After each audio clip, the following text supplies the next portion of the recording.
Salam, perkenalkan, saya Pandey Putu Kurniawan, calon guru penggerak Kota Denpasar. Saya bertugas di SMK Negeri 3 Denpasar. Hari ini, saya ingin menyampaikan 4 hal berkaitan dengan intisari dari pemikiran Ki Hajar Dewantara berkaitan dengan pendidikan dan pengajaran. Kita mulai dari intisari pemikiran filosofi Ki Hajar Dewantara berkaitan dengan pendidikan. Menurut beliau, pendidikan itu sebagai usaha untuk pemenuhan kepentingan hidup manusia, baik bermasyarakat maupun untuk berkebudayaan. Dalam arti yang seluas-luasnya. Dari definisi ini mengandung 2 hal. Yang pertama, yaitu berkaitan dengan pemenuhan kehidupan dan keberlangsungan hidup. Jadi, pendidikan itu harus memuat tentang usaha untuk kecakapan hidup manusia selanjutnya. Kedua, memuat tentang berkebudayaan. Dalam artian, pendidikan itu harus memuat tentang budi pekerti.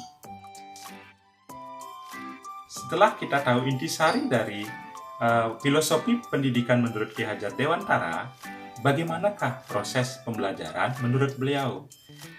Dari intisari ini, dari definisi ini, beliau menurunkan satu konsep berkaitan dengan kodrat keadaan. Kodrat keadaan itu ada 2, yaitu kodrat alam dan kodrat zaman.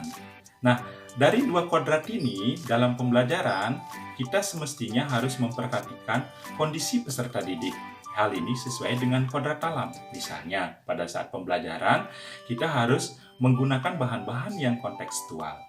Yang kedua adalah berkaitan dengan kodrat zaman. Nah, karena zaman sekarang adalah zaman perkembangan informasi dan teknologi, berarti pembelajarannya harus mengikuti perkembangan itu.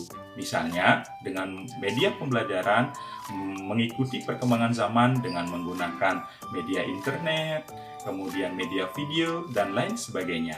Jadi, menurut saya, pembelajaran menurut beliau itu harus mengedepankan 2 hal itu, yaitu berkaitan dengan kodrat alam dan kodrat zaman.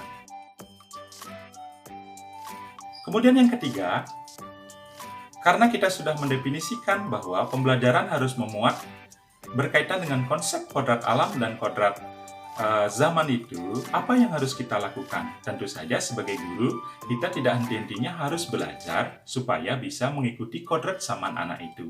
Bila kita mengikuti kodrat alam, berarti kita harus tahu latar belakang dari peserta didik, sehingga kita bisa dapat menyiapkan pembelajaran-pembelajaran yang kontekstual.